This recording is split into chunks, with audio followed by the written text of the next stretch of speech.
நம்ம இன்னைக்கு லோஹாட் ஃபோர்ட் தான் வந்திருக்கோம். என்ன முட்டாய் அப்படின்னா சிக்கி.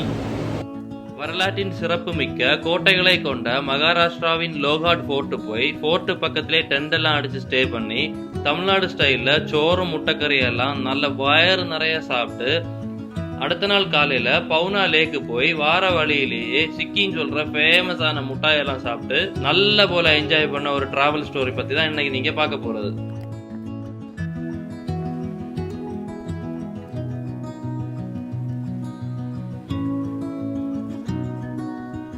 நம்ம இங்கே ரூம் எல்லாம் வெக்கேட் பண்ணிவிட்டு இன்றைக்கி வந்து லோஹாட் ஃபோர்ட்டு தான் போகிறோம். ஸோ லோஹாட் ஃபோர்ட்டுன்னு சொல்கிறது வந்து என்னென்னா இங்கேருந்து ஒரு 13 கிலோமீட்டர். ஸோ 13 கிலோமீட்டர் போய் தான் நம்ம வந்து லோஹாட் ஃபோர்ட் போக முடியும். ஸோ சத்ரபதி சிவாஜி வந்து 4-5 போர்ட்டல் வந்து பழைய காலத்தில் இருந்து. ஸோ அந்த டைமில் ரொம்பவுமே ஃபேமஸான ஒரு போர்ட்டு தான் என்ன அப்படின்னா லோஹாட் ஃபோர்ட்டு. 200 மீட்டரில் லோஹாட் ஃபோர்ட் போயிட்டு ஆயிடுவோம்.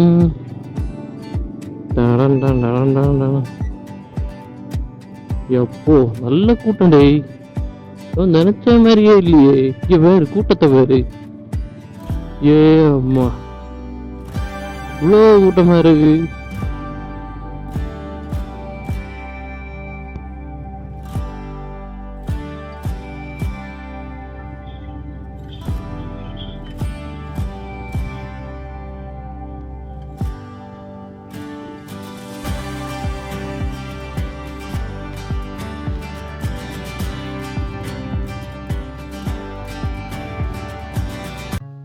லோஹாட் ஃபோர்ட் இந்த கோட்டையை மராத்திய சாம்ராஜ்யத்திலேயே one of the most important ஃபோர்ட்னு சொல்லலாம். ஏன்னா இந்த ஃபோர்ட்டில் இருக்க கஜானால தான் இவங்களோட பொக்கிஷத்தை எல்லாத்தையுமே வந்து சேவ் பண்ணி வச்சுருந்தாங்க. கீழேருந்து நம்ம ட்ரெக்கிங் ஸ்டார்ட் பண்ணோம் அப்படின்னா கிட்டத்தட்ட ஒரு 250லேருந்து 300 படி நம்ம ஏறி தான் நம்ம மேலே போகிற மாதிரி இருக்கும்.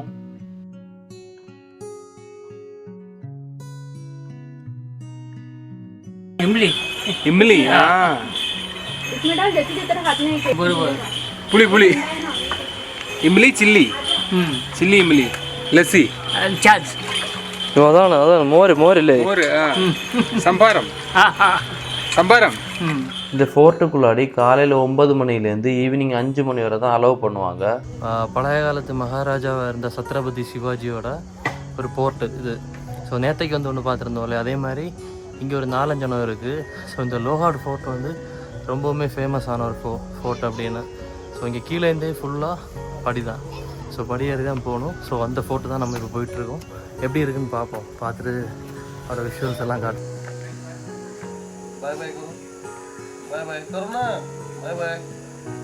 ஒரு ஆளுக்கு வந்து என்னென்னா 25 ரூபா சார்ஜ் பண்ணுவாங்க. ஸோ இதே இது ஃபாரினர்ஸாக இருந்தாச்சுன்னா ஒரு ஆளுக்கு வந்து 300 ரூபா வரை சார்ஜ் பண்ணுவாங்க. இந்த ஃபோர்ட் வந்து கிட்டத்தட்ட 3500 அடி ஹைட்டில் தான் இருக்குது. நம்ம மேலே ஏறும்போதே சுற்றி இருக்கக்கூடிய எல்லா ஃபோர்ட்டையுமே வந்து நம்ம பார்க்க முடியும். ஸோ இந்த கோட்டையை சுற்றி ஃபுல்லாகவே ஒரு 4-5 கோட்டை இருக்குது. ஸோ இது எல்லாமே நம்ம மேலேருந்து வியூவாக பார்க்க முடியும். அதே மாதிரி பவுனா லேக்கோட வியூவும் வந்து நம்ம கிளியராக வந்து பார்க்க முடியும். இந்த ஃபோர்ட்டுக்குள்ளாடி ஏறும்போதே ஒரு பயங்கரமான ஒரு எனர்ஜி ஃபீல் ஆகும். எதனால் அப்படின்னா ஃபுல்லாக வந்து கருங்கல்ல வச்சு பதிச்சு தான் வந்து என்னென்னா இந்த வழித்தடங்கள் எல்லாமே வந்து என்னென்னா உருவாக்கியிருக்காங்க பழைய காலத்திலே. இந்த கோட்டையை 10ஆம் நூற்றாண்டில் லோகடாமின்னு சொல்கிற ஒரு ஆள் தான் வந்து என்னென்னா கட்டியிருக்காரு. 1265 காலகட்டத்தில் வந்து சத்ரபதி சிவாஜி தான் வந்து இந்த ஃபோர்ட்டை வந்து கைப்பற்றினார். ஆனால் சில காரணத்தினால இது வந்து என்னென்னா முகல் அரசுக்கிட்ட வந்து மாறுச்சு. அதுக்கப்புறமா 1270 திரும்பவும் வந்து என்னென்னா சத்ரபதி சிவாஜி தான் வந்து இந்த ஃபோர்ட்டை வந்து கைப்பற்றினார். இந்த ஃபோர்ட்டோட ஸ்பெஷல் என்ன அப்படின்னா நம்ம ஒரு 4 டோரை தாண்டி தான் நம்ம இந்த ஃபோர்ட்டுக்குள்ளாடி என்ட்ரி ஆக முடியும். இந்த என்ட்ரன்ஸை தான் வந்து என்னென்னா அவங்க வந்து அவங்களோட ஸ்டைலில் தர்வாஜா அப்படின்னு சொல்லுவாங்க. நம்ம இந்த 4 தர்வாஜா தாண்டி தான் நம்ம வந்து இந்த ஃபோர்ட்டுக்குள்ளாடி என்ட்ரி ஆக முடியும். அதில் நம்ம ஃபஸ்ட்டு ஏறுறதா வந்து என்ன அப்படின்னா கணேஷ் தர்வாஜா அப்படின்னு சொல்லுவாங்க. நம்ம ஃபஸ்ட்டு என்ட்ரன்ஸை தாண்டி உள்ளாடி போயிட்டோம் அப்படின்னா அதுக்கப்புறமா நம்ம கடக்க போகிறது நாராயண தர்வாஜா. நாராயண தர்வாஜாவையும் தாண்டி நம்ம உள்ளாடி போயிட்டோம் அப்படின்னா அதுக்கப்புறமா நம்ம கடக்க போகிறது ஹனுமான் தர்வாஜா. நம்ம போகிற வழியிலே வந்துன்னா ஒரு டோர் மாதிரி வச்சு செட் பண்ணியிருந்தாங்க. அதுக்கு உள்ளாடி ஏறி பார்க்கும்போது ஃபுல்லாகவே தண்ணி நிறைஞ்சு கிடந்து பழைய காலத்தில் பலசரக்கு சாதனங்கள்லாம் வந்து இங்கே தான் வந்து ஸ்டோர் பண்ணியிருக்காங்க. இந்த 3ஐயும் தாண்டி நம்ம லாஸ்ட்டாக வந்து என்னென்னா மகா கர்வஜான்னு சொல்லிட்டு ஒரு இதை வந்து கடந்து போவோம். அதுக்கப்புறமா வந்து நம்ம அந்த ஃபோர்ட்டோட மேலே ரீச் ஆயிடுவோம். நம்ம ஏற்றவும் டாப்பில் ஏறினதும் ஒரு சமாதி மாதிரியெல்லாம் வச்சுருந்தாங்க. ஸோ அது பக்கத்துலேயே வந்தோன்னா ஒரு சிவன் டெம்பிள் இருக்குது. அந்த சிவன் டெம்பிள் பக்கத்தில் நிறைய பேர் உட்காந்து ரிலாக்ஸ் எல்லாமே பண்ணிகிட்டு இருந்தாங்க. ஸோ அது பக்கத்துலேயே வந்தோன்னா ஒரு குளம் எல்லாம் இருக்குது. இந்த ஃபோர்ட் வந்து ரொம்ப பெரிய ஒரு ஃபோர்ட்டு. ஸோ இது வந்து காலையில் ஏறியாச்சுன்னா ஈவினிங் வரை பார்க்கக்கூடிய இடங்கள் எல்லாமே இருக்குது. ஸோ ரொம்ப டிஸ்டன்ஸில் இருக்கிறனால நம்ம நேரமே ஏறி போனால் தான் வந்து இந்த ஃபோர்ட்டு ஃபுல்லாகவே பார்க்க முடியும். 5 மணி ஆனாலே எல்லாருமே வந்து கீழே இறக்க ஸ்டார்ட் பண்ணிடுவாங்க. ஸோ அதுக்கப்புறமா மேலே வந்து அலோவ் பண்ண மாட்டாங்க. ஆக்சுவலாக வந்து என்னென்னா மேலே ஏற்றோ லாஸ்ட்டில் வந்து ஒரு தர்கா இருக்குது. மழை டைம்லலாம் நம்ம வந்தோம் அப்படின்னா வேறு மூடாக இருக்கும். ஏன்னா ஃபுல்லாக பச்சை பசையாக அந்த படியிலலாம் தண்ணியெல்லாம் வந்து பயங்கர அழகாக இருக்கும் பார்க்குறதுக்கு. ஸோ இங்கே வந்து மழை டைம் தான் சீசன். இந்த கோட்டைக்கு ஏற்றவும் லாஸ்ட்டில் வந்து என்னென்னா ஒரு தர்கா இருக்குது. அதே மாதிரி நிறைய குகைகள் எல்லாமே இருக்குது. ஆனால் அந்த குகைகள் எல்லாமே வந்து இப்போ எல்லாமே க்ளோஸ் பண்ணிட்டாங்க. ஸோ எதுவுமே வந்து பார்க்க முடியாது. நாங்கள் போன டைம் வந்து லேட்டானதுனால யாரையுமே வந்து மேலே அலோவ் பண்ணலை. ஸோ 5 மணி தாண்டிட்டு அதனால் எல்லாருமே கீழே இறங்கி போக சொன்னாங்க. இந்த ஃபோர்ட்டுக்கு கீழே வந்து என்னென்னா சின்ன ஒரு வில்லேஜ் இருக்குது. ஸோ அங்கே வந்து சின்ன சின்ன பசங்க எல்லாம் விளையாடிட்டு இருந்தாங்க. அதுக்கப்புறமா கொஞ்சம் பசங்க கிரிக்கெட் எல்லாமே விளையாடிட்டு இருந்தாங்க. ஸோ அவங்க கூட கொஞ்சம் நேரம் டைம் எல்லாம் ஸ்பெண்ட் பண்ணிவிட்டு பக்கத்துலேயே வந்து என்னென்னா ஒரு கோவில் மாதிரி இருந்து ஒரு ஹனுமான் கோவில். அதுக்கு உள்ளாடி போய் பார்த்தாச்சுன்னா ஃபுல்லாக கோப்பையாக இருந்து இந்த கிரிக்கெட் விளையாடிட்டு இருக்காங்கல்ல இவங்க எல்லாருமே வந்து என்னென்னா மேட்ச்சுக்கு போய் வின் பண்ண ப்ரைஸ் தான் இதெல்லாமே. ஸோ அதெல்லாமே கொஞ்சம் நேரம் நின்று அதுக்கப்புறமா அங்கே உள்ளவங்ககிட்ட கேட்டு ஸோ பக்கத்தில் இருந்த ஒரு ஹோட்டலில் போய் நாங்கள் வந்து டென்ட் அடித்தோம். ஸோ அந்த ஹோட்டலில் போய் டென்டெல்லாம் அடித்து செட் பண்ணி அது பக்கத்தில் இருந்த ஒரு வீட்டில் போய் ஸோ வீட்டு சாப்பாடு வேணும்னு சொல்லி சோறு முட்டைக்கறி எல்லாமே ப்ரிப்பேர் பண்ண சொல்லி ஸோ அதெல்லாமே சாப்பிட்டு முடிச்சுட்டு அங்கேயே படுத்து தூங்கணும். அந்த ஹோட்டலில் தான் ஸ்டே பண்ணோம். ஸ்டே பண்ணிவிட்டு இன்னைக்கு காலையிலே மழை தொடங்கியாச்சு. ஸோ ரெயின் கோட் இதெல்லாம் போட்டுட்டு இங்கே ஒரு லேக் இருக்குது. ஸோ லேக்கை பார்க்க போகலாம். லோனாவாலாவில் 4-5 போர்ட் இருக்குது. பட்டு எல்லாமே நம்ம ஏறி பார்க்கணும் அப்படின்னா எப்படியும் 5-6 நாள் ஆயிரும். ஸோ அதுக்குள்ளே டைம் இல்லை. ஏன்னா ராஜஸ்தானில் வந்து புஷ்கர் மேளா 6ஆம் தேதியோட முடியும். ஸோ அதுக்கு முன்னாடி நம்ம இங்கேருந்து புஷ்கர் மேளா போகணும் அப்படின்னு சொல்லி ஸோ இது லோனாவாலா வந்து நிறுத்தினோம். ஸோ ஓகே போதும் அப்படின்னு இனி நம்ம நேராக வந்து இன்றைக்கி ராஜஸ்தான். ஸோ ராஜஸ்தான் தான் போக போகிறோம். 1102 கிலோமீட்ரு நம்ம இனி ட்ரைவ் பண்ணி போகணும். கிட்டத்தட்ட 24 மணிக்கூர் காட்டுது. ஸோ கண்டிப்பாக நம்மளால் அவ்வளோ தூரம்லாம் ட்ரைவ் பண்ண முடியாது. நைட்டு ஒரு 300-350 கிலோமீட்டர் ஓட்டிட்டு நேராக போய் அங்கே போய் ஸ்டே ஏதாவது பம்பில் ஏதாவது போய் டென்ட் அடித்து ஸ்டே பண்ணிவிட்டு அடுத்து ஒரு 500 கிலோமீட்டர் ட்ரைவ் பண்ணலாம் அப்படின்னு தான் பிளான் பண்ணியிருக்கோம். மும்பை வழி தான் நம்ம போகலாம் அப்படின்னு சொல்லி பிளான் பண்ணியிருக்கோம். மும்பை தானே இருக்குல்ல, அப்படி தான் நம்ம வந்து ராஜஸ்தான் போகணும். போகலாம் சேட்டா. பவுனா லேக் தானல்ல, வேற தள்ளிடு. கேர்க்க ഞാൻ പിടിച്ച്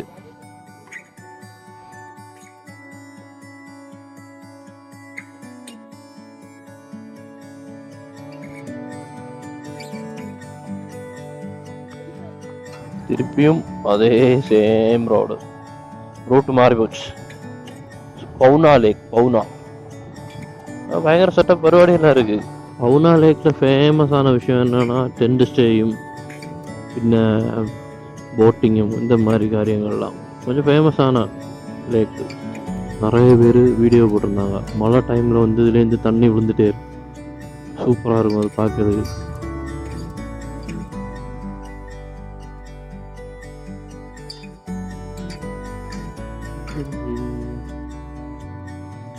மழை டைம் பயங்கர தண்ணியாக இருக்கும். இதில் பயமாக இருக்கும் போகிறதுக்கு. வாவ், வேற லெவல் வியூ. என்ன ஹைட்டில் இருக்கும் நம்ம இப்போ.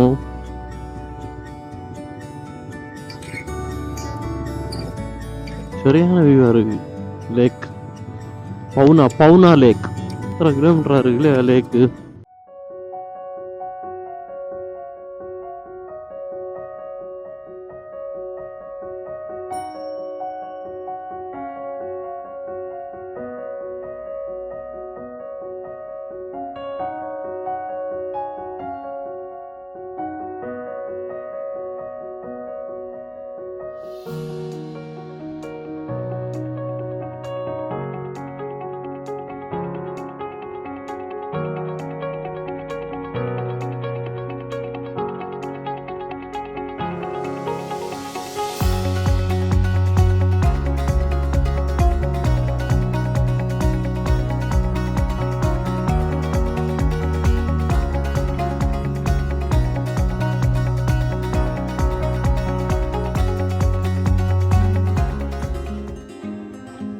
நம்ம அப்படி பவுலா டேம் பார்த்துட்டு திரும்ப இனி லோனாவாலா போய் லோனாவாலாலேருந்து ராஜஸ்தான் தான் போக போகிறோம். ஸோ இந்த பவுலா டேமில் என்னெல்லாம் பார்க்கலாம் அப்படின்னா, இந்த டேமு கீழே வந்து சின்ன ஒரு வில்லேஜ் என்ன இருக்குது. அதே மாதிரி பவுலா டேமில் வந்து ஸ்பீட் போட்டு, நார்மல் போட்டு, இந்த டென்ட் அடித்து ஸ்டே பண்ணுறது, ஸோ இந்த மாதிரி விஷயங்கள் தான் இந்த பவுலா டேமில். ஸோ ஆனால் என்ன சொல்கிறது, ஒரு நாள் வந்து கொஞ்சம் நேரம் இருந்து ஸ்பெண்ட் பண்ணி டென்ட் ஸ்டே பண்ணி என்ஜாய் பண்ணுறதுக்கு நல்ல ஒரு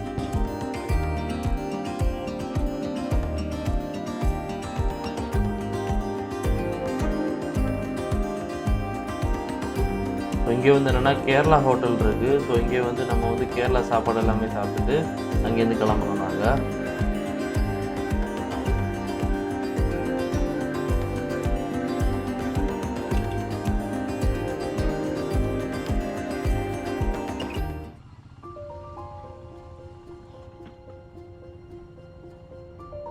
இந்த இடத்துல யாருமே ஹெல்ப் பண்ண கூட வரல. வண்டி மறைஞ்சு ரோட்டில் கிடக்கு. ஸோ எங்களால் தூக்க முடியல. இருந்து கூட யாருமே ஒரு ஆள் கூட சப்போர்ட் பண்ணவே வரல. ஸோ என்ன சொல்கிறது, பயங்கர கஷ்டமாக இருந்து யாருமே வந்து ஹெல்ப் பண்ணக்கூடிய ஒரு மென்டாலிட்டிலே கிடையாது. இந்த மாதிரி டைமில் நம்ம சோலோ ரைடாக போயிருந்தோன்னா கண்டிப்பாக ரொம்ப கஷ்டமாக இருந்திருக்கும். வண்டியும் ஹெவி லோடாக இருக்கும். ஸோ நாங்கள் 3 பேர் இருந்ததுனால பிரச்சனை இல்லை, நாங்கள் தூக்கிட்டோம். ஒத்தைக்கெல்லாம் இந்த வண்டியை வந்து தூக்கவே முடியாது. ஏன்னா அவ்வளோ வெயிட்டு, 2 பேனியர்ஸு, டாப் பாக்ஸ் இதெல்லாம் இருக்கிறதுனால ஹெவி லோடாக இருந்து வண்டி.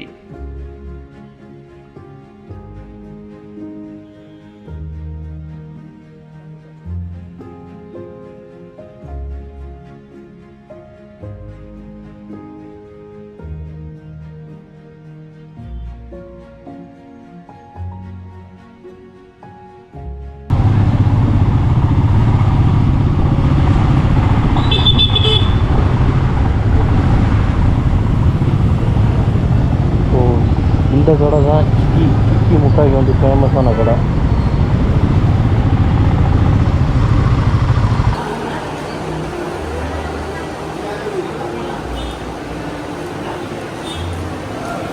ஏன் இதில் ஏன் சிக்கி? இதெல்லாம் சிக்கி சாமி, சப் சிக்கி பூரா சிக்கி. ஸ்ட்ராபெரி சிக்கி, சாக்லேட் சிக்கி, பிளாக் ஐஸ் சிக்கி நான் மனசில் எல்லாம்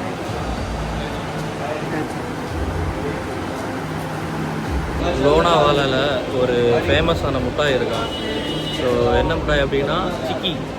இங்கே இருக்க ஃபுல் முட்டாயுமே வந்து என்னென்னா சிக்கி முட்டாய். இந்த நம்ம கடலை முட்டாயெல்லாம் சாப்பிடுவோம், அதே மாதிரி ஃபேமஸான ஒரு முட்டாய். ஸோ இந்த லோனாவாலாவில் மங்கள் சிக்கி அதுதான் வந்து என்னென்னா பயங்கர ஃபேமஸான ஒரு கடையாக இந்த கடை. நம்ம இப்போ நிற்கிற கடை டேஸ்ட்டு பார்த்தோம், பயங்கர அடிப்பொலி டேஸ்ட்டு.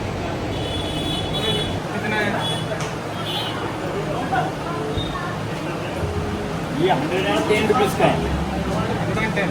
110 250 ग्राम. ओके. ये 150 रुपीज़. ओके. 210 रुपीज़. और शुगर फ्री है ना? शुगर फ्री है ना? इसमें ग्राउंडनट, क्रश, काजू and dry fruit 4 varieties sugar free. कितने रुपए? ये 600 रुपीज़ के जी. ये 4,400 रुपीज़ के जी. और शुगर फ्री है ना? नहीं, ये शुगर वाला है. शुगर फ्री अलग है ना अपने पास. ओके. हाँ. Same rate. கொரியர் ஆப்ஷன் இருக்குது, ஆனால் எக்ஸ்ட்ரா சார்ஜ் பண்ணுவாங்க. ஸோ எல்லாரோட வீட்டுக்கும் ஒவ்வொரு பார்சல் வந்து கொரியர் பண்ணுவோம் நாங்கள்.